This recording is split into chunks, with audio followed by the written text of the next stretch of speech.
It's hot here in LA, so we decided, hey, we'll just hang out in the pool with a few rocks and trees and wings and smoke and things.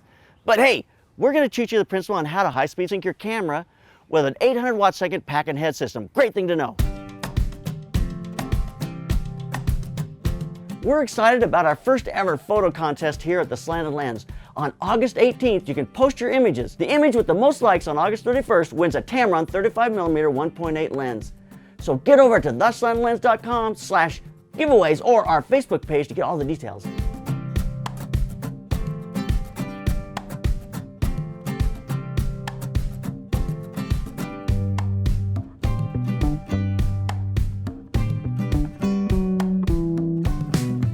The reason you high-speed sync is because I didn't want f11 or f14. I'm shooting in the middle of the sun. I wanted to have a very small aperture which will give me a shallow depth of field and let the background go out of focus. That's one of the main reasons I high-speed sync, is because I want to have a small aperture. This allows me to shoot my shutter speed as fast as I need it to go to give me that small aperture and to crush the background, and it looks fabulous. One of the biggest issues you have with high-speed sync is the loss of power, which means you don't have enough power a lot of times to give you the f-stop that you want or to give you just the power you need to get the shot. Using an 800 watt second pack is really a valuable thing. So here's how you do it. It's a very simple process. First, I'm going to put my Speedlight on manual. I'm then going to turn on the high-speed sync, and I'm going to switch it to 1:1. What it does is it tricks the camera into saying, okay, you can shoot at faster shutter speeds now. And that's all it really is doing. It's telling the camera it's okay to shoot at 2,000th of a second. If you don't do that, your camera will only allow you to go to like 200, 250, and then it won't allow you to go any faster than that. So when you put the strobe on here, it is now telling the camera it's okay to shoot at 2,000th of a second.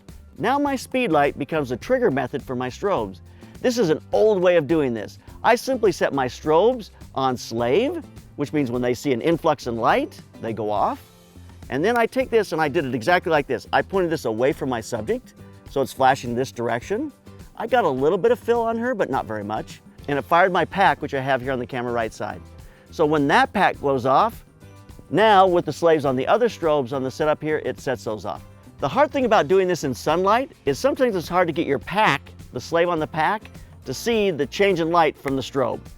There's some things you can do about that. You can put a little bit of black wrap around the slave so it just is going to collect any light, and it gives a little bit of shade on it so there's more of a light change around it.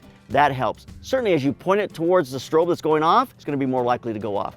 Get it as close as you can to the camera. It's going to be more likely to go off. Now you have an 800 watt second pack that's going to go off, and you think to yourself, well, why would that high speed sync with my camera? Well, because the pack has got a long enough flash burn that it covers the entire move of the shutter across the sensor. So it gives us a complete exposure.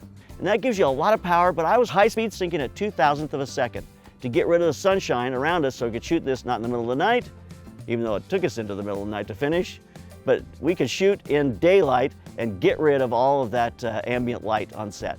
Gives me the ability to control the background, and I get that kind of a little bit of sky, a little bit of clouds, a little bit of trees back there, but I can control that with my shutter speed. I'm sure you could high speed sync this with even a faster shutter speed than 2,000th of a second. So let's break this thing down and see what we've got. First off, our setup. We put a platform in the pool. It's a 4 by 8 foot piece of plywood. We've got a structure that our angel's gonna sit on. We took and we clamped our wings to the back of the structure so they'll be right in the right place behind her.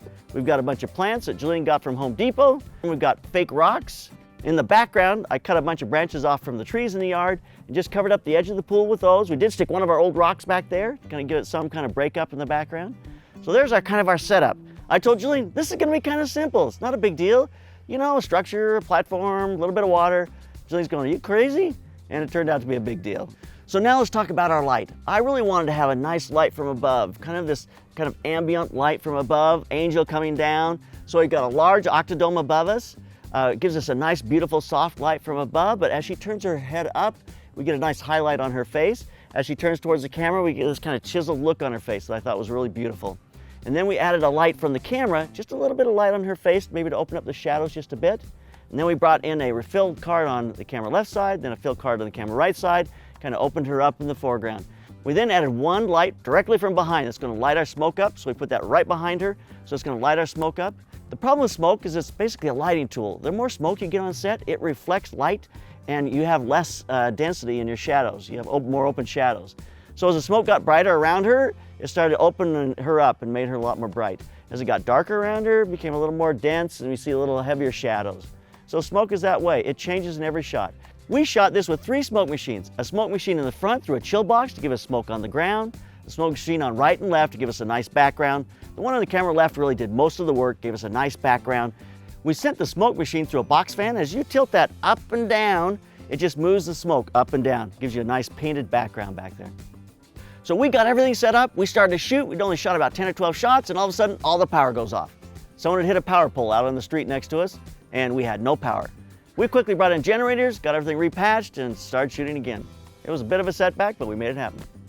Let's take a look at some of the images. The way Lauren moved her hands and her arms was just amazing. So take a look at some of these.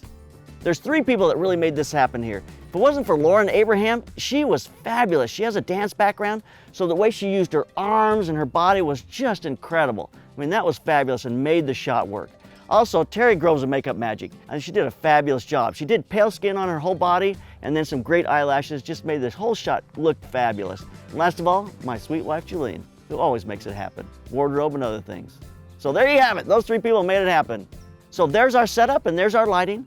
And that's how we high-speed sync our camera to an 800 watt-second pack and head system. So keep those cameras rolling, keep on clicking. If you're going to grow in your business, you've got to get some help. You got to get help from mentors and people who can help you grow. I can do that for you. Go to theslantlens.com, sign up for our business material. It'll help change your life. You can sit and think about business or you can do something about it, and it's time to do it.